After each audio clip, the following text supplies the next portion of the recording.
Assalamualaikum warahmatullahi wabarakatuh. Perkenalkan, nama saya Selviana Badawi, jurusan Manajemen di Universitas Mercu Buana. Kali ini saya akan menyampaikan sedikit materi tentang integritas dalam pemberantasan korupsi. Latar belakang. Menurut Dobel tahun 1990, menyatakan bahwa organisasi publik memiliki tanggung jawab untuk mengelola dana publik secara baik dan bijak. Pejabat publik diberikan wewenang pengelolaan keuangan publik. Publik mengharapkan kewenangan tersebut dilaksanakan berdasarkan aturan yang berlaku.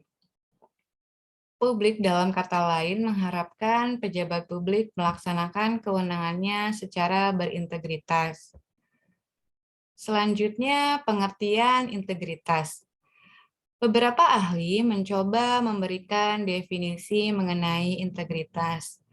Misalnya, De George tahun 1993 dalam Monga tahun 2016 mengartikan integritas sebagai aksi yang memperlihatkan moral dan standar etika yang tinggi.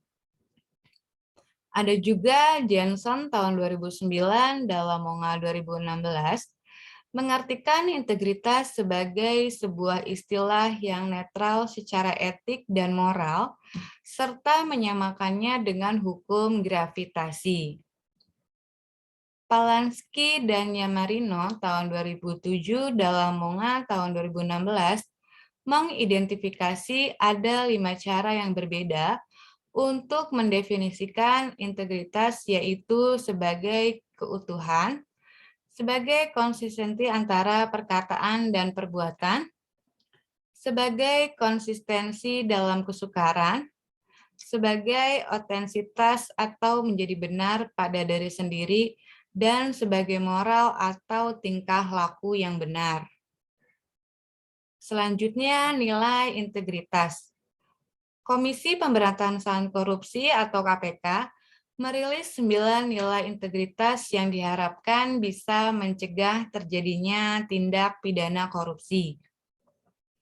Kesembilan nilai integritas itu adalah 1. Jujur, 2. Peduli, 3. Mandiri, 4. Disiplin, 5. Tanggung jawab, 6. Kerja keras, 7. Sederhana, 8. Berani, dan 9. Adil.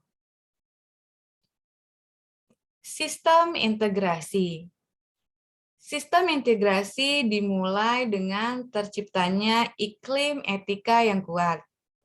Kondisi organisasi di mana kode etiknya telah terinternalisasi dengan kuat pada individu, sehingga penyelarasan dan pengendalian organisasi dapat dijalankan dengan baik. Tujuan organisasi maupun pribadi tercapai dengan cara-cara yang bermoral dan berakhlak. Sistem integritas yang sudah ataupun yang akan dibangun merupakan lingkungan yang kondusif bagi peningkatan dan penjagaan integritas. Seakan terjadi penyelarasan antara rohani dan jasmani dalam diri, penyelarasan jiwa, pikiran, perasaan, ucapan, dan tindakan dengan nurani dan lingkungan.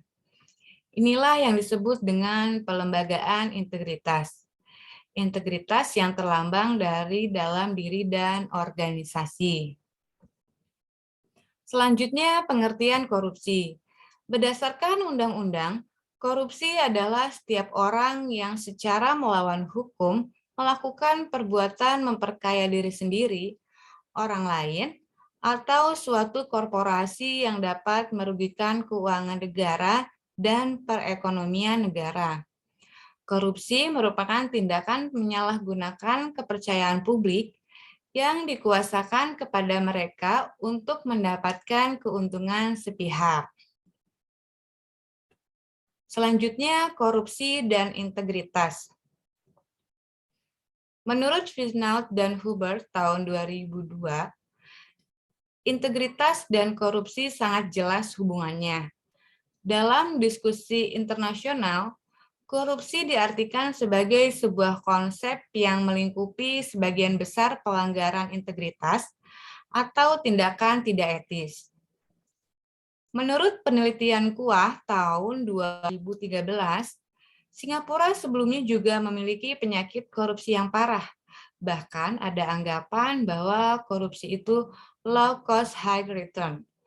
Kejahatan korupsi dianggap sama saja dengan kejahatan lainnya, walaupun dampaknya luar biasa. Selanjutnya, sistem pemberantasan korupsi. Antara lain, 1. Penindakan. Penindakan adalah strategi represif KPK dalam menyeret koruptor ke meja hijau, membacakan tuntutan, serta menghadirkan saksi-saksi dan alat bukti yang menguatkan. Strategi ini terdiri dari beberapa tahapan, yaitu penanganan laporan aduan masyarakat, penyelidikan, penyidikan, penuntutan, hingga eksekusi. Yang kedua, pencegahan.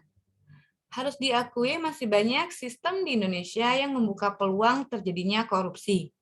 Misalnya rumitnya prosedur pelayanan publik atau berbelitnya proses perizinan, sehingga memicu terjadinya penyuapan dan penyalahgunaan kekuasaan.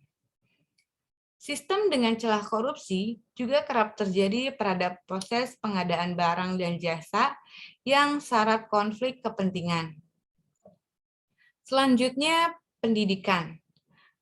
Pendidikan digalakan dengan kampanye dan edukasi untuk menyamakan pemahaman dan persepsi masyarakat tentang tindak pidana korupsi, bahwa korupsi berdampak buruk dan harus diperangi bersama.